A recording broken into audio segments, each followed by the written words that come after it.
अस्सलाम वालेकुम नाज़रीन, आप देख रहे हैं न्यूज़ टॉक। मैं हूं यशमीन जमाल।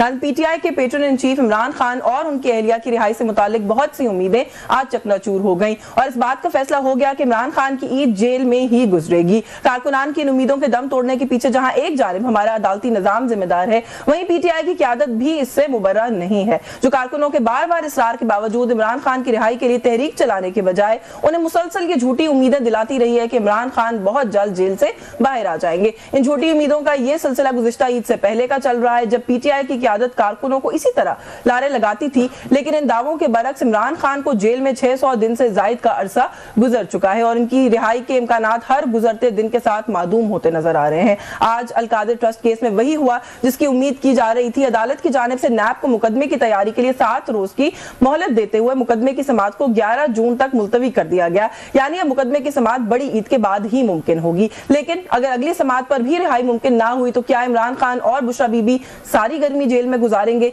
ये एक सवाल है जो कि पाकिस्तान तहरीक इंसाफ का कारकुन पूछ रहा है हमसे ज्यादा। तो थोड़ा सा इस पर बात करेंगे। पाकिस्तान तहरीक इंसाफ जहां पर एक तरफ ये उम्मीद का इजहार कर रही थी, वहीं साथ साथ एक तहरीक चलाने की भी बात कर रही है। गवर्नमेंट और जो गवर्नमेंट की बाकी सपोर्टिंग पार्टीज है वो उसको कैसे देख रही है, ये सवाल भी उठाने की आज के प्रोग्राम में कोशिश करेंगे। हमारे साथ इस्लामाबाद स्टूडियोज में मौजूद है तर्जुमान है सिंध हुकूमत के पाकिस्तान पीपल्स पार्टी के रहनुमा नादिर कबूल साहब ने ज्वाइन किया। बहुत शुक्रिया आपका नादिर, आपके वक्त के लिए। सीनियर रहनुमा पाकिस्तान तहरीक इंसाफ के अली बुखारी साहब मौजूद है। बहुत शुक्रिया सर आपका। सुबह जो है वो अदालतों में भी आज अदालत में आप मौजूद थे, थोड़ा सा आपसे उसके हवाले से भी बात करेंगे। सीनियर रहनुमा पाकिस्तान मुस्लिम लीग नवाज के अली गौहर बलोच साहब भी हमारे साथ मौजूद है। मैं अली बुखारी साहब आपसे इसीलिए गुफ्तगू का आगाज कर रही हूँ, आप अदालत में भी मौजूद थे। आज के दिन की हेयरिंग पर बहुत सारी अटेंशन थी, शायद उसकी वजह 2 बयानात थे। एक बैरिस्टर गौहर का कि 5 जून को खान साहब की रिहाई हो जाएगी, और दूसरा सलमान सफदर साहब का कि ये आधे घंटे की मार भी नहीं है, जिस दिन केस लग गया उस दिन खान साहब रिहा हो जाएंगे। सर रिहाई तो नहीं हुई, दोबारा तारीख पड़ गई। अब सलमान सफदर साहब फिर कहते हैं अगली तारीख को खान साहब रिहा हो जाएंगे।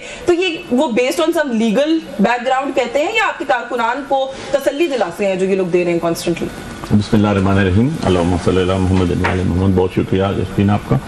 देखिए यशफीन, जो सलमान सफदर साहब ने बात की या बैरिस्टर गौर ने बात की, वो purely and purely legal framework के अंदर रहते हुए उन्होंने बात की, उसमें कोई पॉलिटिकल बात नहीं की। मैं खुद एक सुप्रीम कोर्ट का वकील हूँ और क्रिमिनल प्रैक्टिस करता हूँ और बड़े अरसे से हूँ, 2 दहाइयों से ज़्यादा गुजर चुका है। इशू ये है कि मैं अगर आपको सिंपल अल्फाज में बताऊँ कि आज बुशरा बीबी और खान साहब का जो केस था, इसके अंदर अपील लगी हुई थी, जो कन्विक्शन दी गई थी जनवरी में, और उसके साथ सस्पेंशन ऑफ सेंटेंस लगी हुई थी, जिसको हम आम फहम अल्फाज में जमानत बाद सजा कहते हैं, ठीक है, जो कि आपकी प्रायोरिटी पे सुनी जाती है। अपील आप 2 साल ना सुने, साल ना सुने, नंबर पे सुने, कोई इशू नहीं होता, लेकिन आपकी जो बेल है वो प्रायोरिटी पे सुनी जाती है, क्योंकि bail is a matter of right as per constitution, as per the legal framework के अंदर रहते हुए। और उसमें भी 2 चीजें बड़ी जबरदस्त थी। एक ये थी कि जो बुशरा बीबी है उनकी पनिशमेंट थी 7 years, which does not fall in the category of section 497 of prohibitory clause. Prohibitory clause होता है 10 साल से ज्यादा हीनियस क्राइम के अंदर सजा जो होती है, वो है 7 साल होता है गालिबन। नहीं, नॉन अवेलेबल तो ये भी था, लेकिन 7 साल सजा थी। तो 7 साल को जब सजा होती है और खातून होती है, तो ऐसी 4 नज़ीरें आज ऐसे 4 जो जजमेंट्स थी ऑनरेबल कोर्ट की साइटेशंस थी, वो सलमान सफदर ने कहा मैं पेश करता हूँ कि ख्वातीन को आप इतना अर्सा अंदर नहीं रख सकते, 7 years पनिशमेंट इस केस के अंदर। तो एटलीस्ट उस पे आर्गुमेंट्स तो सुन लो ना यार हमारे।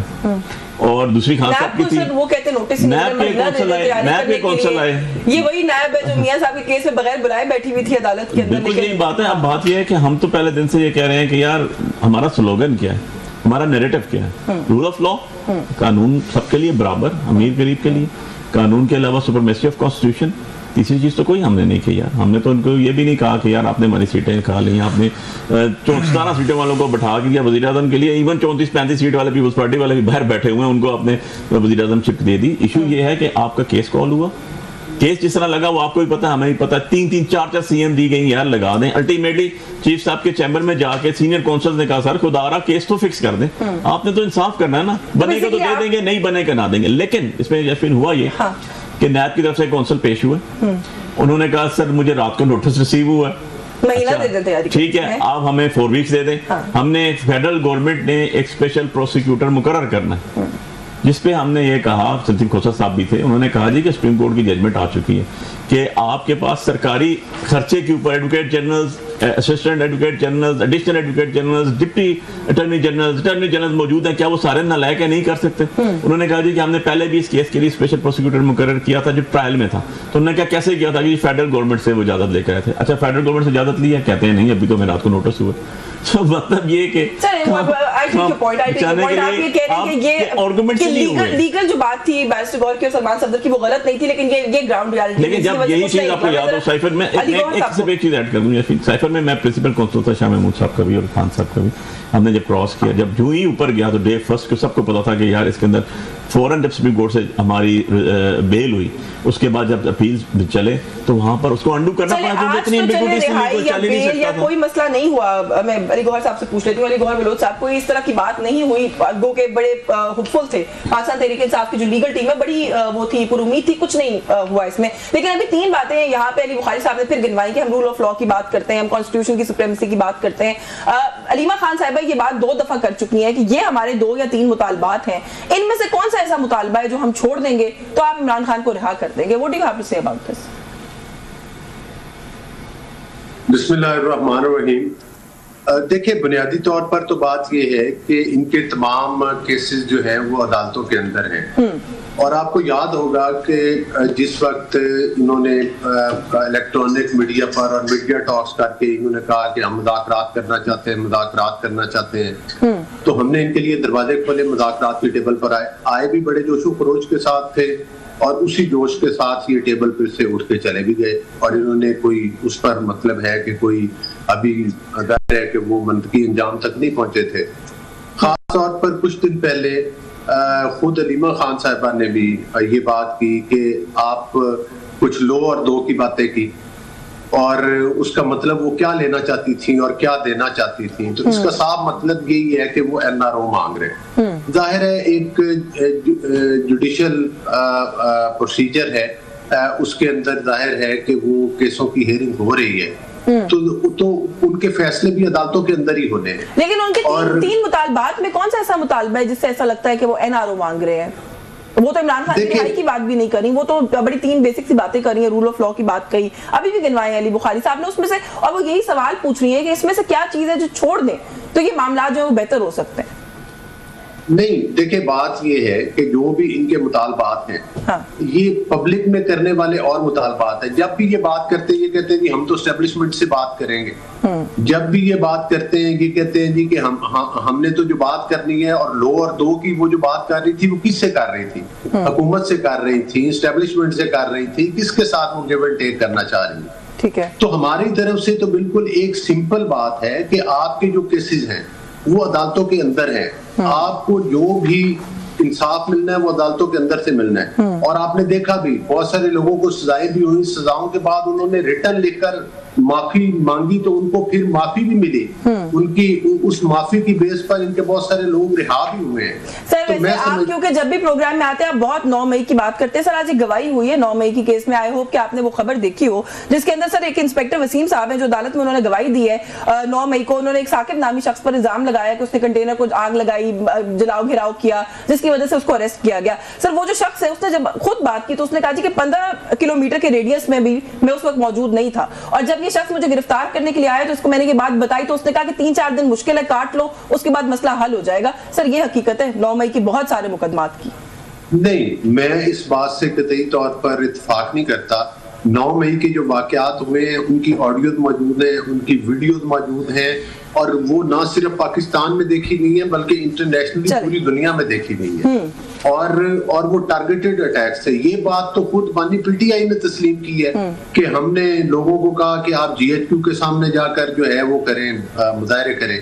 तो वो तो GHQ के सामने भेजने का तो खुद वो तो अपनी ज़बान से गुफ्तगू में शामिल कर लूं। सर, आप जो कह रहे हैं उसमें भी हकीकत होगी, कुछ जेन्युइन केसेस भी होंगे, लेकिन सर ये भी हकीकत है। और अब 2 साल गुजरने के बाद फैसले ना होने से ऐसा लगता है कि ज्यादा हकीकत यही है सर, जो मैंने बताई। नहीं, मैं ये एक सेकंड के लिए मैं ये कह रहा हूँ कि किसी भी बंदे को, बेगुनाह बंदे को सजा नहीं होनी चाहिए। ठीक है। कोई भी गुनहगार जो इसमें मुलव्वस है उसको मैं समझता हूँ कि ये नाकाबिले माफी जराइम है। जाहिर है कि ये तो वही कुछ है जो हमारे बदतरीन दुश्मन है। मतलब जिस तरह से इन्होंने टारगेट करके अटैक्स किए हैं, जिस तरह से इन्होंने जिना हाउस में आग लगाई और उसकी ईंट से ईंट बचाई है, जिस तरह से केपीके का रेडियो स्टेशन इन्होंने जलाया है, जिस तरह से मियां वाली और सरगोदा की तंसीबात के ऊपर हमला आवर हुआ और मुल्क के दीगर तंसीबात मैं अगले राउंड में आपकी तरफ आती हूं, इजाजत देंगे। आपकी ढका छुपा हुआ नहीं है, वो किससे ढका छुपा हुआ नहीं है। बड़ी चार्जशीट आ गई आपकी तरफ से अली बुखारी साहब के लिए। मैं आती हूं सर अगले राउंड में। ये बड़ी खुला दहशतगर्दी है, इसमें कोई दूसरी राय नहीं है। ये मैं तो नहीं कह रहा सियासी जमात को दहशतगर्दी के अमल में इन्वॉल्व ना करें। मैंने बहुत दफा ये बात कही है, तो मैं एड्रेस करूंगा। मैं आती हूँ आपकी जानिब। नादिर कबूल साहब, सर ये जो जनरली मुल्क में हो रहा है, तहरीक चलने की बात है, उस पर तो मैं आती हूँ। आपकी मौजूदगी है सर, ये जेल ब्रेक पे मुझे बार बार कहा गया कि ये जरूर नादिर गबोल साहब से ये बात जो है पूछनी है। सर गवर्नेंस के ऊपर एक क्वेश्चन मार्क है कि ज़लज़ले के झटके आने से जेल ब्रेक हो जाए इस लेवल के ऊपर। कुछ कैदी जो खुद वापस आए हैं वो कहते हैं जी हम जब बाहर जा रहे थे तो हमें किसी ने रोका ही नहीं। ये मतलब देखिए ऐसा तो नहीं है। पहले तो इस चीज़ के ऊपर रिस्पॉन्सिबिलिटी बिल्कुल सिंध हुकूमत ने ली है और इसी वजह से फिर जो DIG जेल है उनको मुअत्तल किया गया है और जो IG जेल साहब थे उनको भी फिर क्लियर इंडिकेशन दी गई थी कि आप खुद ही रिज़ाइन कर लें वरना आपको हटाया जाएगा। ये बहुत अफसोसनाक वाक़या है। इसके लिए कोई एक्सक्यूज़ नहीं है।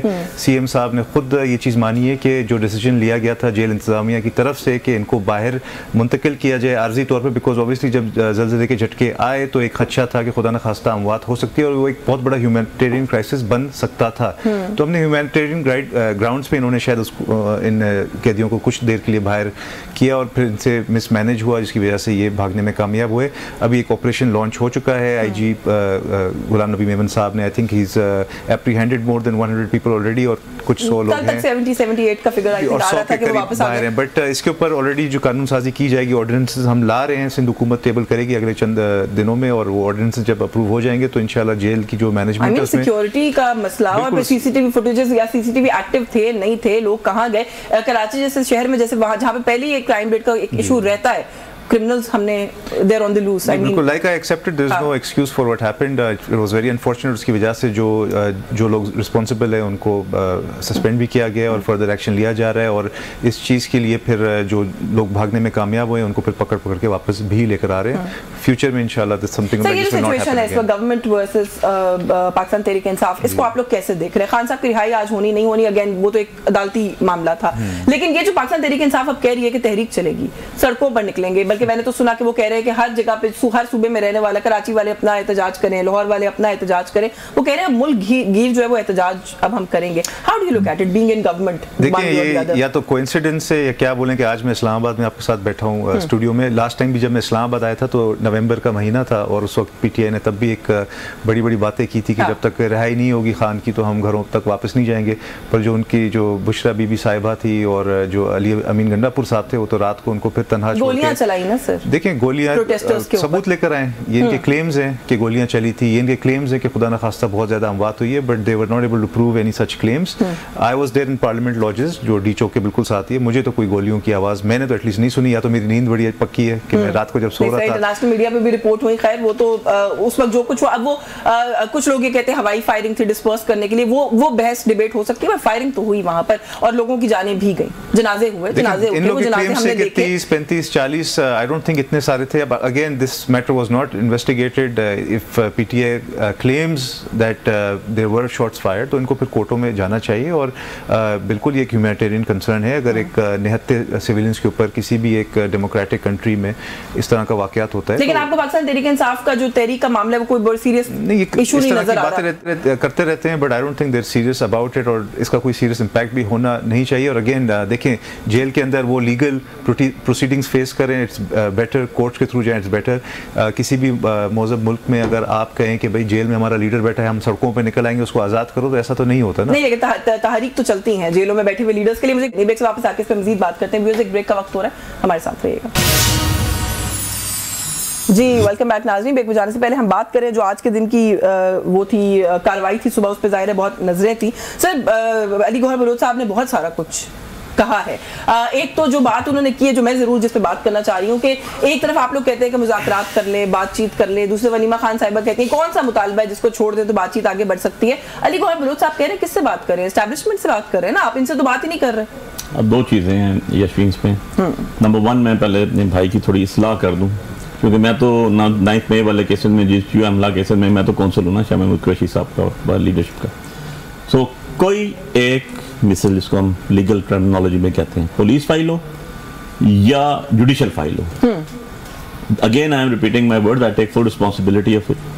जुडिशियल फाइल या पुलिस फाइल जो जज के सामने पड़ी हो, उसके अंदर सीसीटीवी फुटेज या आपकी कोई वोकल वॉइस, जिसको कहते हैं वॉइस हो, nothing is the part of a record. गलत बयानी से मेरा भाई काम ले रहा है या इनको पता नहीं है, मैं तो कौन सा लूँ ना, मैं और मेरी पिटीशंस पेंडिंग पड़ी हुई हैं, एप्लीकेशंस पेंडिंग पड़ी हुई हैं ट्रायल कोर्ट में, हाई कोर्ट में, कि भाई सीसीटीवी फुटेज इन्हें को लेकर है रिकॉर्ड के सब में।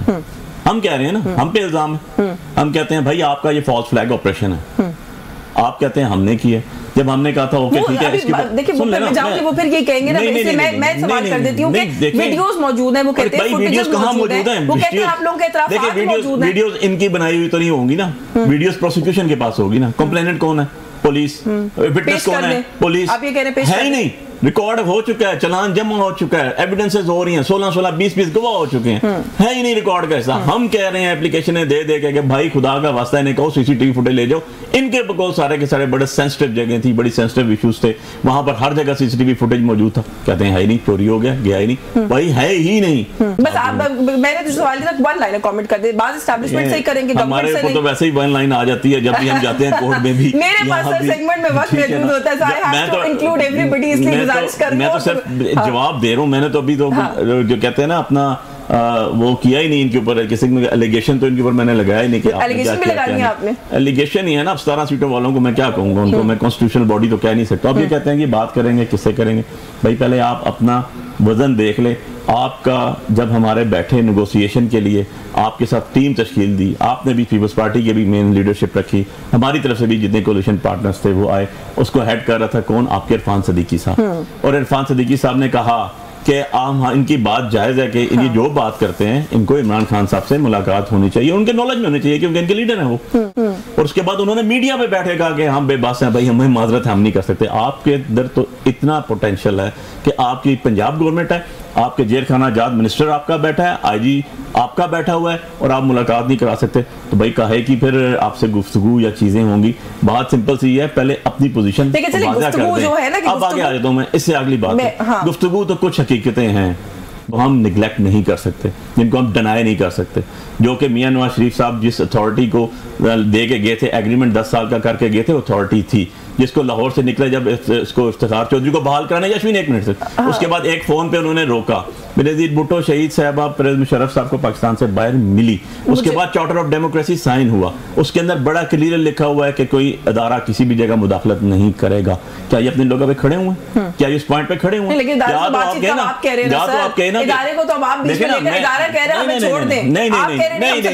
मुझे एक बात बता दें यशवी, इनको जाली तरीके से बैठे हुए 1.25 साल हो गया। उससे पहले ये आए 3 साल से ज्यादा हो गए ना इनको। उसके बाद पीडीएम पहले आई, उसके बाद पीडीएम के बाद केयर टेकर सेटअप आया, वही चीफ मिनिस्टर, वही इंटीरियर मिनिस्टर। इसलिए मैं तो एक तरह आखिरी चीज सिर्फ एक चीज सुन लीजिएगा, मुझे एक दिन इनके प्राइम मिनिस्टर उस टाइम भी शहबाज शरीफ था, आज भी शहबाज शरीफ है, उसकी कोई एक स्पीच मुझे बता दें जिसमें उसने इदारे का जिक्र ना किया। वन पेज की जो बात है वो तो इमरान खान की, फिर आप मुझे बताते हैं उन्होंने कौम का बात डिक्लेयर ना किया, मैं ऐसे पे आ रहा हूं। वन पेज पे देखिए, one page simply one page पे आ जाता हूं मैं। वन पेज 1 सेकंड में चेंज हो जाता है। सो इनको ये नहीं भूलना चाहिए, इनको ये नहीं भूलना चाहिए, इसलिए इनको ये नहीं भूलना चाहिए। अच्छा हो गया, चलो मैं पहले नादिर से इसलिए सवाल करी क्योंकि 2-3 दफा भी अली बुखारी साहब ने अपनी गुफ्तगू में कहा जाली हुकूमत। पंजाब पीपल्स पार्टी वाले भी कुछ ऐसी बातें कर रहे हैं अब नून लीग के बारे में। What do you have to say about this? Because Hassan Murtaza साहब कहते हैं कि इनको आदत हो गई है, ये फॉर्म 47 का शाम तक बैठ के इंतजार करते हैं, फॉर्म 47 आता है, असेंबली में उसकी बुनियाद पे पहुंच जाते हैं, इसी तरह ये गवर्नमेंट में आते हैं। नहीं देखिए, ऐसे तो नहीं है। जाहिर सी बात है, प्राइम मिनिस्टर शहबाज शरीफ साहब MNAs के वोट के बाद ही प्राइम मिनिस्टर की कुर्सी पे बैठने में कामयाब हुए हैं। उसमें कुछ हमारे भी जाहिर सी बात है वोट से, कोalition गवर्नमेंट की कुछ मजबूरियां भी होती हैं और कुछ अच्छाइयाँ भी होती है कि फिर गिव एंड टेक उसमें होता है। हमने पहले तो आई थिंक PTI के साथ भी रवाबित किए थे 2024 के इलेक्शन के बाद कि अगर आप लोग इंटरेस्टेड है तो आप लोग से भी बात की जा सकती है, बट ये लोग तो जाहिर सी बात है वन पॉइंट पे थे ना, ये कहते हैं हमारे लीडर को बनी गाला मुंतकिल करो फिर बात करेंगे। तो ऐसे तो मुल्क नहीं चलता ना। मुल्क चलाने के लिए तो आपने असेंबलियाँ चलानी होती है, गवर्नमेंट चलानी होती है, बहुत चीज़ें होती है। But Pakistan Peoples Party because the other option was only Noon League, हालांकि हमारा मैनिफेस्टो अलग है, हमारी माजी में भी इख्तलाफात रहे हैं, बट बिकॉज मुल्क हमने चलाना था, डेमोक्रेसी हमने चलानी थी। बात से मुझे ये समझ में आ रहा है कि जो एलिगेशंस लग रही है वो फिर आपकी पंजाब की लीडरशिप का हार्ट बर्न है, लोकल पॉलिटिक्स हो रही है। कुछ स्पेसिफिक सिचुएशंस में होंगी कोई reservation, but overall we accept the Noon League ने फेयर इलेक्शन जीता, आप कह रहे हैं। जो उनको सीटें मिली हैं उन्होंने फेयर जीती हैं, जो हमने जीती हैं हमने फेयर जीती हैं, जो इनको 90 से ज़्यादा मिली हैं हम कहते हैं सिंगल लार्जेस्ट पार्टी है, सिंगल पार्टी है बिल्कुल। अगर ये कह रहे हैं कि इलेक्शन जाली था तो फिर इनके 90 सीट भी फिर शायद जाली है उस। अच्छा, क्योंकि इलेक्शन की बात हो रही है ना, अली गौहर बलोच साहब, ये इलेक्शंस की हम बात कर रहे हैं, ये उमर अयूब साहब वाली जो सीट है इसको लेकर अब एक वो है और उमर अयूब साहब कह रहे हैं जी कि मुझे नाअहल कराने की कोशिश की जा रही है। थोड़ा सा इसके ऊपर जरूर कमेंट कीजिएगा। वो कहते हैं जी कि अगर आपकी हिम्मत है आप में तो आप मुझे जरूर नाअहल करवाएं और फिर उसके बाद मैदान में आ जाए, खुद ही पता चल जाएगा। उन्होंने कहा मेरी पहले 82,000 की लीड थी और नीचे वाले MPs भी मेरे बहुत बड़ी मार्जिन से जीते, मैं तो इलेक्शन लड़ने के लिए तैयार हूं, आप बताएं आप में दम है। देखिए, बात यह है कि जाहिर है कि कहीं ना कहीं किसी न किसी सीट के ऊपर हर पार्टी के किसी हद तक ग्रीवेंसेस होते हैं और तफदात। मैंने खुद इलेक्शन ट्रिब्यूनल्स का रास्ता इख्तियार किया और इलेक्शन कमीशन में भी गए, लेकिन उसका मतलब ये नहीं है कि आप अपने इदारों के खिलाफ जो है वो ट्रोलिंग शुरू कर दें और एक डिजिटल दहशतगर्दी वाला सिलसिला शुरू कर दें। बुनियादी तौर पर बात ये है कि जब बिल्कुल वो अगर अदालत के जरिए या जो भी कंसर्न फोरम है उसके जरिए वो नाअहल हो जाते हैं तो ये घोड़ा और घोड़े का मैदान लग पता जाएगा। तो ये है कि ये लोग भी धांधली, अगर ये धांधली कहते हैं तो फिर धांधली से तो ये भी मुस्तफीद, अगर वो धांधली KPK में क्यों नहीं चल सकती थी? अगर KPK से ये सीट्स जीत जाए तो वो धांधली नहीं है, अगर पंजाब से, सिंध से पीपल्स पार्टी नून लीग जीत जाए तो वो धांधली है। देखिए, लेकिन ये तो पीपल्स पार्टी भी इल्जाम लगा रही है ना अली साहब। ये चले नादिर साहब ने नहीं लगाया, लेकिन नदीम अफजल चंद साहब, हसन मुर्तजा साहब, नदीम अफजल चंद साहब ने तो रात को कहा है कि नून लीग वालों से कहें कि पंजाब की 10 सीटें गिन के बता दें जो वो समझते हैं वो जेन्युइनली जीते हैं। देखें, आपने बड़ी अच्छी बात की। असल बुनियादी बात ये है कि सारी ये तमाम political party, Peoples Party, PMLN, PTI, वो तमाम पार्टीज है, इवन हत्ता कि जो और भी पार्टी जो इस वक्त हुकूमती ताकत का भी हिस्सा है और जो अपोजिशन में बैठी, ये तमाम पार्टीज एक दूसरे के मद्दे मुकाबले इलेक्शन कॉन्टेस्ट करते हैं। हर किसी के अपने सियासी जो जद्दोजहद है वो अलग अलग है। हर पार्टी के अपने इलेक्शन मैनिफेस्टोज थे, हर पार्टी का अपना एक मैनिफेस्टो है, हर पार्टी का अपना एक एजेंडा है जिसपे एक नजरिया है जिसके ऊपर वो पार्टी काम कर रही हैं और जद्दोजहद कर रही है। हम कोई पॉलिटिकल पार्टीज एक दूसरे में जम तो नहीं हुए ना कि वो दूसरे पर इतराज नहीं कर सकता या तनकीद नहीं कर सकता। नहीं सर, लेकिन सपोर्ट करते वक्त किसी को जाली कह देना ये इतराज नहीं है, ये किसी पॉलिसी पे इतराज नहीं है। बगैर चाहे कोई भी बंदा हो, हर बंदे के लिए अदालतों के दरवाजे, इलेक्शन ट्रिब्यूनल, ECP के फॉरम हर किसी के लिए खुले हुए हैं। जिस किसी को भी इतराज है, वो अली गौहर हो, वो चंद साहब हो, वो हसन मुर्तजा हो, वो मुतलका फॉरम पर जा सकते हैं और वहां पर जाना चाहिए और वहां के फिर फैसलों को तस्लीम करना चाहिए, वहां के फैसलों को तस्लीम भी करना चाहिए। उसका मतलब ये नहीं है अपनी देखे, बड़ी आसान बात है। जिस तरह से अभी मेरे भाई अली बुखारी साहब जिक्र कर रहे थे 9 मई के वाकयात का, और ये हो, देखिए बात ये है कि अगर आप एक प्रोग्राम में बैठे हैं इस वक्त टॉक शो कर रहे हैं और आप कहें कि अपने मुंह से कहते जाए कि मैं तस्लीम नहीं करता कि मैं इस प्रोग्राम में बैठा हूं, तो इस चीज का तो हाल कोई नहीं। 9 मई के वाकयात पूरी दुनिया ने लाइव भी देखे हैं, पूरी दुनिया ने ऑडियो वीडियो भी देखी हैं, आपकी जो हदायत दे रहे थे लोग उनकी भी आवाजें सुनी हैं, सारी चीजों में आप लोग एक्सपोज हो चुके हैं। बात वही, चलो मुझे एक ब्रेक लेनी है, सब ब्रेक से वापस आके मजीद बात करती हूँ, लेकिन बात वही आ जाती है ना, अली बुखारी साहब ने ये नहीं कहा, उन्होंने कहा कि अगर ये ऐसा ही है जैसे आप बता रहे हैं तो क्यों नहीं ये वीडियोस, ये फुटेजेस कहीं अदालतों में अभी तक पेश हुई, क्यों नहीं फैसले हुए? ये एक वैलिड सवाल तो है सर, 2 साल का वक्त जो है वो गुजर चुका है। मुझे एक ब्रेक लेनी है, ब्रेक से वापस आके मजीद बात करते हैं, व्यूअर्स हमारे साथ रहिए। जी वेलकम बैक नाजरीन। बात हो रही है इस वक्त जो मुल्क में एक ओवरऑल सूरत हाल या सिचुएशन है। नादिर कबूल साहब, चीफ इलेक्शन कमिश्नर की तैनाती, इस बात को लेकर अगेन राजा परवेज अशरफ साहब ने बड़ी सख्त गुफ्तगू की है हुकूमत के हवाले से। उन्होंने कहा जी कि हमारे यहाँ ये एक नॉर्मल बात हो गई कि हम एक गैर आईनी काम करना शुरू करते हैं बस फिर करते चले जाते हैं। तो उन्होंने कहा कि ये तकरूरी होनी चाहिए। उमर अयूब साहब वो कहते हैं वो खत लिख चुके हैं, ये लोग जो है इसको डिले कर रहे हैं, ऐसा लग रहा है गवर्नमेंट को। आपको रीजन क्या समझ में आती है और आपको लगता है कि पीपल्स पार्टी समझ रही है कि इस पर प्रेशर डालना चाहिए ताकि ये मसला रिजॉल्व हो? नहीं, देखिए पीपल्स पार्टी तो हमेशा इंस्टीट्यूशनल ट्रांसपेरेंसी एंड जो इंस्टीट्यूशनल जो कॉन्स्टिट्यूशन के अंदर जो टर्म्स मुकर्रर किए गए हैं तमाम इंस्टीट्यूशनल हेड्स के, तो उस पर बिलीव करती है। तो जाहिर सी बात है, same is the case for the chief election commissioner.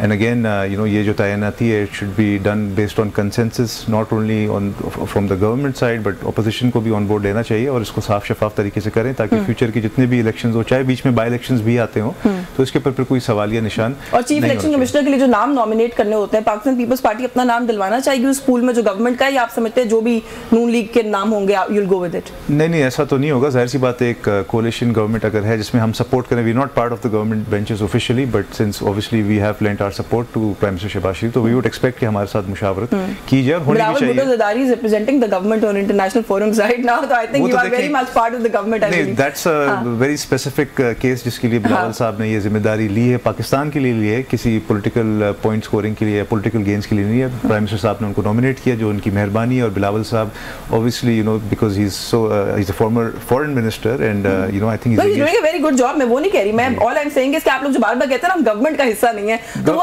Government बोलते हैं उसको है जो बेसिकली कैबिनेट, आप आई नो क्या वजारतें नहीं है आप लोगों के पास। लेकिन अच्छा अली गौहर बलोच साहब, सर क्यों डिले है? चीफ इलेक्शन कमिश्नर वाला जो इशू है इसको क्यों लटकाया हुआ है? उमर अयूब साहब ने खत भी लिखा है, पीटीआई वाले बार-बार कह भी रहे हैं, ये जो चीफ इलेक्शन कमिश्नर है पाकिस्तान तहरीक इंसाफ के लिए काबिल कबूल भी नहीं है, हम सब जानते हैं, बड़े कंट्रोवर्शियल हैं। फिर परवेज अशरफ साहब की स्टेटमेंट मैंने भी आपके सामने रख दिया है, आपके इत्तेहादी भी बोल पड़े हैं। क्यों इतनी सुस्त रवि है इस तरह के मामलात के अंदर आपकी तरफ से? नहीं, कोई सुस्त रवि नहीं है। आज प्राइम मिनिस्टर ने, मेरा ख्याल है उस प्रोसीजर का आगाज हो चुका है और प्राइम मिनिस्टर साहब की तरफ से भी हो चुका है। और मैं समझता हूं कि जो भी आइन के मुताबिक एक तरीकेकार, वज़ा तरीकेकार है, उसके मुताबिक बिल्कुल ये अपॉइंटमेंट्स होंगी। और जाहिर है कि जब तक नए चेयरमैन नहीं बनते तब तक तो वो फिर हमारे आइन भी ये कहता है, जो फिलहाल नजर आता है कि जिसमें वो पुराने जो चेयरमैन है वही काम करेंगे। तो ये आने वाले वक्त में अनकरीब आप देखेंगे कि इन तमाम ये तैनातियां मुकम्मल हो जाएंगी। लेकिन काबिल जिक्र एक बात जरूर है, देखें जो हम पर धांधली के इल्जाम लगाते हैं और इस किस्म के इसी चेयरमैन को अपॉइंटमेंट किसके दौर में हुई थी? ये खुद इमरान अहमद न्याजी साहब जब प्राइम मिनिस्टर थे, अगरचे वो सिलेक्टेड थे, उनके दौर में हुई और बड़े कसीदे पढ़ा करते थे। जिस तरह से वो फौजी अदालतों के बारे में बड़ी उनकी फेवर में बोला करते थे और कहते थे, वो लोगों को समझाते थे कि कितनी जरूरी है मुल्क के लिए। गलत फैसले हो नहीं चाहते इंसान से, ऐसी तैनातियां मियां साहब ने भी बहुत सी की हैं, फिर बाद में मियां साहब भी उनके बारे में बहुत कुछ कहते रहे। वो और बात है। देखिए बात ये है कि वो एक वतीरा बन गया है ना, कि आपने तमाम पॉलिटिशियंस को कहा, चोर और डाकू का, जब आपकी तलाशी दी गई तो पता चला कहीं से 6 कैरेट की अंगूठियां मांगी जा रही हैं, कहीं से तोशा खाना की चीजें चोरी हुई मिल रही हैं। तो फिर ईमानदारी और वो किधर गया? आप दूसरों को कहते हैं कि सब फार्म 47, खुद आप अपने आरटीएस सिस्टम को भूल जाते हैं। मतलब मुझे ये बताएं कि वो आरटीएस सिस्टम आईनी था और जायज था, और फार्म 47 और फार्म 40 के जिस पर इल्जाम लगाते हैं वो आप कहते हैं कि जो हम इल्जाम लगा रहे हैं सच्चे हैं। तो इन्होंने तो कहा कि ये बाकी जितने भी सियासतदान है पाकिस्तान में, ये सारे चोर डाकू, और मैं एक ईमानदार बंदा हूँ, एक मसीहा हूँ, और मसीहा साहब तो 6 कैरेट की अंगूठियों से भी बात नहीं आए, तोशा खाना की निचले दर्जे की चोरियों से बात नहीं आए। तो ये मतलब ये तो फिर बड़ी अफसोसनाक बात है कि आप एक्सपोज हो चुके हैं पूरी दुनिया के सामने भी। आप तो कहते हैं कि आपके बगैर पाकिस्तान नहीं चलेगा। आपके बगैर पाकिस्तान चल रहा है, आपके बगैर पाकिस्तान की मईशत बेहतर हो रही है, आपके बगैर पाकिस्तान में इस्तेहकाम आ रहा है, आपके बगैर जो है अल्लाह के फजलो करम से मार्का हक में पाकिस्तान को कामयाबी मिली है। तो आपने सिर्फ इंतजार, मुझे ये बताएं 9 मई के वाकयात तो चले गलत थे, आप केपीके की हुकूमत के तमाम वसाइल लेकर वफाक के कैपिटल पर हमला आवर हो जाते हैं, किलों वाली लाठियां। मुझे इजाजत देंगे, जो भी आपने बात की है ना कि कैसे मसीहा है, मैं पूछ लेती हूँ अली बुखारी साहब से, सर ये कैसी मसीहाई का तरीका है भाई आप लोगों का, ये थोड़ा सा बता दें। लेकिन बिफोर आप उसको रिस्पॉन्ड करें, क्योंकि मैं चीफ इलेक्शन कमिश्नर की बात करती, एक सवाल जरूरी पूछना है आपसे। ऑपोजिशन की सर जो पार्लिमानी कमेटी है, महमूद खान अचकज़ई साहब क्यों नहीं है उसके अंदर? ये एक सवाल है जो लोग कर रहे हैं। हैं? क्या आप लोग सबको साथ लेके चलने की बात करते हैं और फिर इस तरह की मैसेजिंग जो है? यास्मीन, दो चीजें मैं वन बाय वन एड्रेस करता हूँ आपको और मसीहा पे खत्म करूंगा। मसीहा पे खत्म करेंगे, चलें मसीहा पे खत्म। नंबर वन ये कि if I am not wrong with subject to confirmation 26 जनवरी से चीफ साहब की मुद्दत मुलाजमत खत्म हुई है, जो उन्होंने ECP के चेयरमैन बात करूं, ठीक है ना? जी। उस चेयरमैन साहब ने जो पिछले रंग लगाए 5 सालों में, वो तो सारी दुनिया नहीं देखे, और उनकी पोजीशन ये है कि वो अकेले घर से नहीं निकल सकते। तैनाती आपने की ना, वो भी बिल्कुल नहीं, हमने कर दी होगी तैनाती जी। हम कोई फरिश्ते नहीं है, हम नहीं कहते कि जी हम फरिश्ते दर फरिश्ते और इब्ने फरिश्ता चले आ रहे हैं। इंसान है ना अल्टीमेटली, लेकिन हमने पर्सनल गेन्स, पर्सनल बेनिफिट्स की बात नहीं की कभी भी, याद रखिएगा ये। नंबर 2, ये तो कहते हैं RTS सिस्टम, मैं इनको कहता हूँ आज की तारीख में section 13 election act 2017 amended bye 2023 PDM government, उसके अंदर EMC सिस्टम आया था। आज भी यास्मीन मंगा लो अपने प्रोग्राम में, मेरी 3 रिट्स पेंडिंग पड़ी हुई हैं कि ECP जमा कराए, उसमें गलती नहीं हो सकती। जो कुछ करना भी चाहे ना, गोली भी मार दे तो गलत नहीं हो सकती, ठीक है? उसका सारा रिकॉर्ड ECP ने आज तक हाई कोर्ट्स में नहीं दिया। ये कहते हैं पिटिशंस की बात, 2018 में 14 पिटिशंस पेंडिंग थी, चेक कर लें जाके सारे के सारे। आज 300 प्लस पिटिशंस पेंडिंग है, 300 प्लस, जिनमें से 167 खाली PTI की, बाकी पार्टीज के भी अलावा, ठीक है? आज ये तारीख में 4 से 5 पिटिशन KP में पेंडिंग है, इससे ज्यादा नहीं है। चेक कर लेना, जिनको तकलीफ होती है। मेरी सीट गई ना इस्लामाबाद, 50,000 वोट से लेके हूँ मैं, आपको 10 मिनट का टाइम देता हूँ, मैं फॉर्म 45 आपको दे के जाऊंगा अपने भाई की मौजूदगी में, बुला लें रिटर्न कैंडिडेटों को, ले आओ यार चल। इस तरह होती है बातें। मैं यहाँ फिरता हूँ, मैं जनाजे पढ़ता हूँ, मैं शादियों में जाता हूँ, ये अब मैं आपको बता रहा हूँ मसीहा की बात, और पब्लिकली जाता हूँ, शॉपिंग मॉल में जाता हूँ, कोर्ट्स में जाता हूँ, हर जगह जाता हूँ, ठीक है ना जी? मैं एक पब्लिक फिगर हूँ बिकॉज ऑफ इमरान खान, जो हमारे काउंटर पार्ट जिनको जिताया गया, उन्हें कहें अकेले आपके प्रोग्राम में आके यहाँ से चले जाएं बाहर, आपको मसीहा भी पता लग जाएगी, आपको हकीकत भी पता लग जाएगी, आपको लोगों के दिलों में जिनको वोट मिली हुई है वो भी पता लग जाएगी। आ जाए, I challenge you, guarantee you, निकाल लें। 3 इस्लामाबाद के मिनिस्टर ने कहा यार अकेले तरह ग्राउंड तो इस्लामाबाद पे, मैं कहूंगी कोई कमेंट तो आप कहेंगे तोशा खाना वाली बात रिप्लाई करें, मैंने प्रोग्राम वाइंड अप, लास्टली तोशा खाना पे और अब बड़े तसल्ली से सुनना है आपने, बिल्कुल जल्दी नहीं करनी है। प्रोग्राम का वक्त खत्म हो रहा है। 189 केसेस हुए, 187 केसेस में खान साहब भरी हो गए या उसके अंदर उनकी बेल हो गई। ये प्रोसिक्यूशन थी ना, मिला क्या? 6 कैरेट सोने की अंगूठी और 190 मिलियन पाउंड का केस, 190 मिलियन वही है। मैं उधर सर, मैं सुन लेना, मैंने बड़ी तसल्ली से सुनी है ना सर, थोड़ा सा पेशेंस पैदा करना। 190 मिलियन वो कहते हैं गबन किया, 190 मिलियन गबन किया जो निकला वहां से, जो शहबाज शरीफ ने खड़े होकर कहा ये मैं दानिश यूनिवर्सिटी इस्लामाबाद 190 मिलियन की बना रहा हूँ। तो भाई नो लॉस नो गेन, जरा पढ़ तो लें सेक्शन 24। जरूर बात करते हैं, आपका प्राइम मिनिस्टर खड़े, आपके प्राइम मिनिस्टर खड़ा होकर कह रहा है ये वो 190 मिलियन है। चले बस वक्त हो गया, लेकिन जो क्लोजिंग डिस्कशन है, ये रिमार्क है वो यही है कि खान साहब की जेल में ही होगी, बरक्स उसके जो कि आप लोगों ने क्लेम किया था। बहुत शुक्रिया आपका अली गौहर बलोच साहब, आपके वक्त के लिए। अली बुखारी साहब से thank you so much. Nadir Gabol Sahab बहुत शुक्रिया आपका, आप प्रोग्राम में तशरीफ लाए, आपने वक्त दिया। न्यूज़ टॉक से व्यूअर्स आज के लिए बस यही कुछ, मुझे इजाजत दीजिए, अल्लाह हाफिज।